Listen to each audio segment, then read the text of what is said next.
സോണിയാഗാന്ധി നാട് വിടുന്നു. അത് കേൾക്കുമ്പോൾ നമ്മൾ വിചാരിക്കും, അയ്യോ സോണിയ എന്താ നാട് വിടാൻ പോകുന്നത്? പ്രത്യേകിച്ച് സോണിയാഗാന്ധി ഈ നാട്ടുകാരിയല്ല, അവർ ഇറ്റലിക്കാരിയാണ്. അപ്പൊ സ്വാഭാവികമായിട്ട് ഇറ്റലിയിലേക്ക് തിരിച്ചു പോകാൻ, കാരണം പപ്പുവിന്റെ മണ്ടത്തരങ്ങൾ കൊണ്ട് ഇവിടെ നിൽക്കപ്പുറതിയില്ല. പപ്പുവിന്റെ പല യാത്രകളും അവർക്ക് തന്നെ പാരയാകുന്നുണ്ട്. പിന്നെ ഒരു വിധത്തിൽ എങ്ങനെയെങ്കിലും കൊണ്ടുപോകാൻ നോക്കുമ്പോൾ പപ്പു വീണ്ടും ഹൈഡ്രജൻ ബോംബും ആറ്റം ബോംബും ആയിട്ടൊക്കെ വന്ന് കോൺഗ്രസിന് തന്നെ നാണം കെടുത്തു. അപ്പോൾ പപ്പുമോന്റെ കാലത്ത് കോൺഗ്രസ് രക്ഷപ്പെടുമെന്നുള്ള ഒരു വിശ്വാസവും ഇല്ല. ഇനി അങ്ങനെ എന്തെങ്കിലും മനസ്താപം വന്നിട്ട് സോണിയാഗാന്ധി നാട് വിടുന്നതാണോ എന്നൊക്കെ നമ്മൾ ചിന്തിക്കുന്നത്. നമ്മൾ ആലോചിച്ച് നോക്കിയാൽ രാഹുൽ ഗാന്ധി വയനാട് വരുന്നു, വയനാടിൽ നിന്ന് മത്സരിക്കുന്നു, വലിയ ഭൂരിപക്ഷത്തോടെയൊക്കെ ജയിക്കുന്നു. അതിനുശേഷം നേരെ പിന്നെ റായ്ബറേലിയിലേക്ക് പോകുന്നു, അവിടെ സ്മൃതി പിന്നെ ഇറാനിയെ തോൽപ്പിച്ച് അവിടെ വിജയിക്കുന്നു.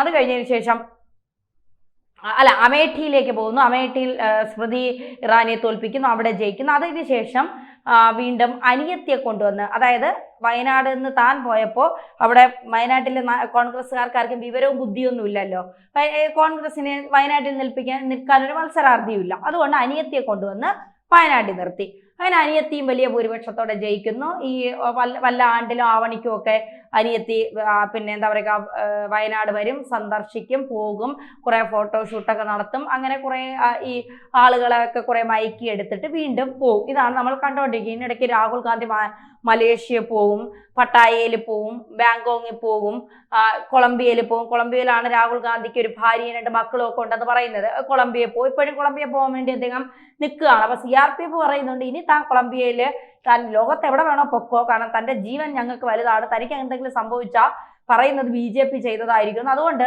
താൻ പോകുന്നതിനൊന്നും ഞങ്ങൾക്ക് പ്രശ്നമില്ല. പക്ഷേ ഇവിടെ CRPF അറിയാതെ താൻ ഇനി പോയാ പിന്നെ ഇങ്ങോട്ട് വരേണ്ടി വരില്ല, ആ പോക്ക് അങ്ങോട്ട് തന്നെ ആയിരിക്കും എന്ന് കൃത്യമായ നിലപാട് കേന്ദ്ര സർക്കാർ സ്വീകരിക്കുന്നത്. ഇനി എന്തായിരിക്കാം രാഹുൽ ഗാന്ധിയുടെ കാര്യത്തിൽ എന്നുള്ളത് നമുക്ക് കണ്ടു തന്നെ അറിയണം. കാരണം രാഹുൽ ഗാന്ധിയെ സംബന്ധിച്ചിടത്തോളം എന്ത് പറയുന്നു, എന്ത് ചെയ്യുന്നു, ഒരു നിലപാടും ഇല്ലാത്തൊരു മനുഷ്യനാണ്.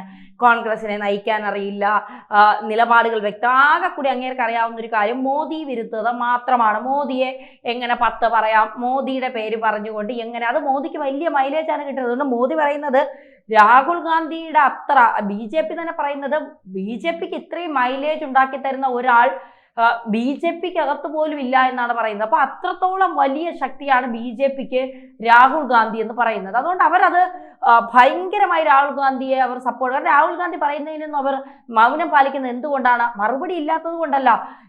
നിരന്തരം BJP മോദി, BJP എന്ന് പറഞ്ഞ് ആളുകളുടെ മൈൻഡ് മുഴുവൻ ഇത് സെറ്റായി കഴിഞ്ഞു. BJP വിചാരിച്ച് കുറെ പണം ചെലവാക്കി പ്രചരണം നടത്തിയ അവരുടെ കുറെ കാശ് പോകുന്നല്ലാതെ ഒരുപക്ഷെ ജനങ്ങൾക്ക് ഇത്രയും കൃത്യമായി അവരുടെ മൈൻഡിൽ അത് സെറ്റ് ചെയ്തിരിക്കില്ല. അതുകൊണ്ടാണ് രാഹുൽ ഗാന്ധി അത് കൃത്യമായി പറയുമ്പോൾ രാഹുൽ ഗാന്ധിയുടെ വിചാരം ഞാൻ പറയുമ്പോൾ തന്നെ ആളുകൾ BJPയെ വിട്ട് മോദിയെ വിട്ടൊക്കെ ഓടിപ്പോവും, അവർക്ക് വലിയ സ്വാധീനമൊന്നും ഉണ്ടാവില്ല. പക്ഷേ അവർക്ക് സ്വാധീനം കൂടി വരികയാണ് എന്നുള്ളതാണ് യാഥാർത്ഥ്യം. അപ്പോൾ നമ്മൾ പറഞ്ഞു വന്നത് സോണിയാഗാന്ധി നാട് വിടുന്നു.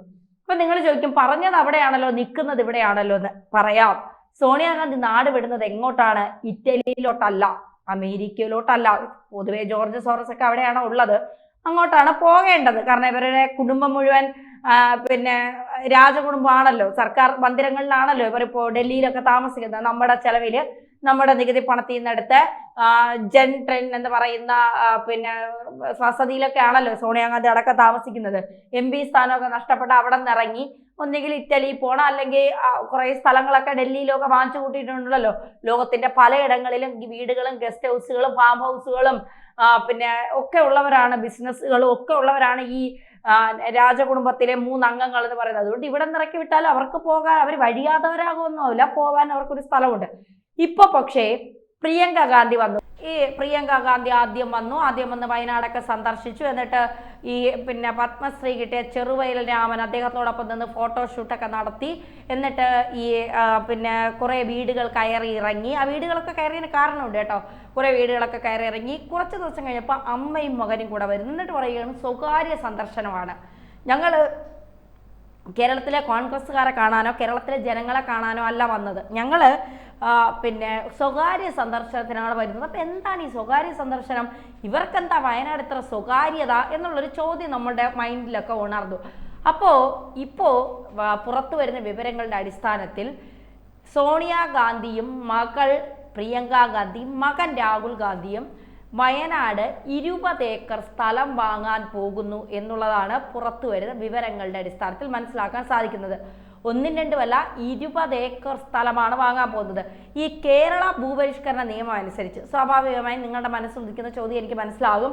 മണ്ടത്തരം പറയരുത്. കേരള ഭൂപരിഷ്കരണ നിയമം അനുസരിച്ച് പിന്നെ ഈ 15 ഏക്കറിൽ കൂടുതൽ വാങ്ങാൻ കഴിയില്ല. ശരിയാണ്, 15 ഏക്കറിൽ കൂടുതൽ വാങ്ങാൻ കഴിയില്ല. പക്ഷേ പല ആളുകൾ ഇപ്പോൾ ഫാം ഹൗസിനായിട്ട് അല്ലെങ്കിൽ ഈ പിന്നെ എന്താ പറയുക, ഈ നമ്മൾ ഈ റിസോർട്ടൊക്കെ ഉണ്ടാക്കാനായിട്ട് ആ തരത്തിലൊക്കെ നമുക്ക് ഭൂമികൾ വാങ്ങാം. അല്ലെങ്കിൽ ഇനി പ്രിയങ്ക ഗാന്ധിയും സോണിയാഗാന്ധിയും രാഹുൽ ഗാന്ധിയും കൂടി 5, 6, 7 ഏക്കറായിട്ട് പ്രത്യേകം വാങ്ങാം. അങ്ങനെയാണെങ്കിലും വാങ്ങാം. അവിടെ ഒരു 20 ഏക്കർ വാങ്ങിയിട്ട് അതിൻ്റെ ഒത്ത് നടുക്ക് ഒരു യൂറോപ്യൻ മോഡലിൽ ഒരു വീടൊക്കെ വെച്ചിട്ട് ഇനി ശിഷ്ടകാലം കേരളത്തിൽ സജീവമാകാം അല്ലെങ്കിൽ കേരളത്തിൽ ജീവിക്കാം എന്ന് തീരുമാനിച്ചാൽ സ്വാഭാവികമായും ഇവർക്കിവിടെ കുറെ ആളുകളുമായിട്ടൊക്കെ ബന്ധമുണ്ടല്ലോ. കാരണം ഈ വയനാട്ടിൽ തന്നെ ഇവരുടെ സ്വകാര്യ സന്ദർശനം കോൺഗ്രസ് അറിഞ്ഞിട്ടില്ല എന്നാണ് പറയുന്നത്. കോൺഗ്രസ്സുകാർ അറിഞ്ഞിട്ടല്ല, കോൺഗ്രസ്സുകാരല്ല ഇവർക്ക് 20 ഏക്കർ വാങ്ങി കൊടുത്തത് എന്നാണ് പറയുന്നത്. അവിടുത്തെ കോൺഗ്രസ്സുകാർ പറയുന്നത്, ഞങ്ങളോട് പറഞ്ഞാൽ ഞങ്ങളിത് ചെയ്യില്ലേ, ഞങ്ങളിത് അറിഞ്ഞിട്ടില്ല, ഇവരുടെ വരവ് ഞങ്ങൾ അറിഞ്ഞിട്ടില്ല, ഇവർ ഈ വസ്തു വാങ്ങിയതിനെ കുറിച്ച് ഞങ്ങൾ വാങ്ങാൻ ഉദ്ദേശിക്കുന്നതിനെ കുറിച്ച് ഞങ്ങൾ അറിഞ്ഞിട്ടില്ല എന്നുള്ളതാണ്. അതായത് താമരശ്ശേരി ബിഷപ്പുമായി ബന്ധപ്പെട്ട് ബിഷപ്പിന്റെ ചില കണക്കുകൂട്ടലിന്റെ പുറത്താണ് ഇപ്പോ ഈ വസ്തുക്കൾ വാങ്ങാൻ പോകുന്നത് എന്നുള്ള വിവരങ്ങളാണ് പുറത്തു വരുന്നത്. മാത്രമല്ല, നേരത്തെ ഞാൻ പറഞ്ഞല്ലോ ഒരു 20, 40, 50 വീടുകൾ കയറി ഇറങ്ങി എന്നുള്ളത്. ഈ വീടുകളൊക്കെ ഈ ബിഷപ്പ് പറഞ്ഞതനുസരിച്ച് ബിഷപ്പ് പറഞ്ഞ വീടുകളാണ് ഇവർ കയറി ഇറങ്ങിയത് എന്നുള്ള വിവരങ്ങളാണ് പുറത്തു വരുന്നത്. അപ്പോൾ സ്വാഭാവികമായിട്ട് കോൺഗ്രസ് അറിയാതെ, കോൺഗ്രസിന്റെ നേതൃത്വം അറിയാതെ, കോൺഗ്രസിലെ പ്രവർത്തകർ അറിയാതെ വയനാട്ടിലോട്ട് അമ്മയും മക്കളും വരുന്നു. വയനാട്ടിൽ വന്നതിന് ശേഷം മകൾ ഇതിൽ നിന്നെല്ലാം ശ്രദ്ധ തിരിക്കാനായി മകൾ ഓരോ വീടുകളും കയറി ഇറങ്ങുന്നു, ആളുകളെ കാണുന്നു, അവിടെ വിശേഷങ്ങൾ ചോദിക്കുന്നു, ഫോട്ടോഷൂട്ട് നടത്തുന്നു. അതിനുശേഷം ഭയങ്കരമായ സംഭവ വികാസങ്ങളൊക്കെ അവിടെ ഉണ്ടാകുന്നു. അപ്പോൾ ഈ ഒരു സമയത്ത് ഒരു ഭാഗത്തൂടെ ആരും അറിയാതെ അമ്മയും മകനും വരുന്നു. എന്നിട്ട് കുറച്ച് ക്രിസ്ത്യൻ മിഷണറിമാരുമായും അല്ലെങ്കിൽ ക്രിസ്ത്യൻ ബിഷപ്പുമാരുമായൊക്കെ കൂടിക്കാഴ്ചകൾ നടത്തുന്നു. അതിനുശേഷം സ്വകാര്യമാണത്, സ്വകാര്യ സന്ദർശനമാണ്. അപ്പോൾ അത് നടത്തുന്നു. അതിനുശേഷം ചില വസ്തുക്കൾ വാങ്ങാനായി പ്ലാൻ ചെയ്യുന്നു. അതിനുശേഷം ഇവിടെ നിലയുറപ്പിക്കാം. അതായത് പിന്നെ കേരളം ഇവർ ഭരിച്ചു കഴിഞ്ഞാൽ അതൊരു ഇസ്ലാമിക രാജ്യം, ഒരു സംസ്ഥാനമായി കേരളം മാറാനുള്ള എല്ലാ സാധ്യതകളും ഉണ്ടല്ലോ. അതിനോടൊപ്പം ഒരു ക്രിസ്തു മതവും കൂടി ഉൾപ്പെടുത്തിക്കൊണ്ട്, അതായത് ന്യൂനപക്ഷമായ പിന്നെ ക്രിസ്ത്യൻസിനെയും മുസ്ലിങ്ങളെ ഒരുമിപ്പിച്ചുകൊണ്ട് ഹിന്ദുക്കളെ മുഴുവൻ അകറ്റി നിർത്തുന്ന അല്ലെങ്കിൽ ഹിന്ദുക്കളെ മുഴുവൻ ഇല്ലായ്മ ചെയ്യുന്ന ഒരു തരത്തിലേക്ക് നീങ്ങുവാനുള്ള ഒരു നീക്കത്തിലേക്ക് സോണിയാഗാന്ധി കടക്കുന്നു എന്നുള്ള ചില സ്ഥിരീകരിക്കാത്ത റിപ്പോർട്ടുകൾ വരുന്നുണ്ട്. അങ്ങനെയാണ് എങ്കിൽ കൊളംബിയയിൽ നിന്ന് രാഹുലിന്റെ ഭാര്യയും മക്കളും കൂടി വയനാട്ടിലെ ഫാം ഹൗസിൽ താമസമാക്കുമോ എന്നുള്ളതാണ് ചോദ്യം.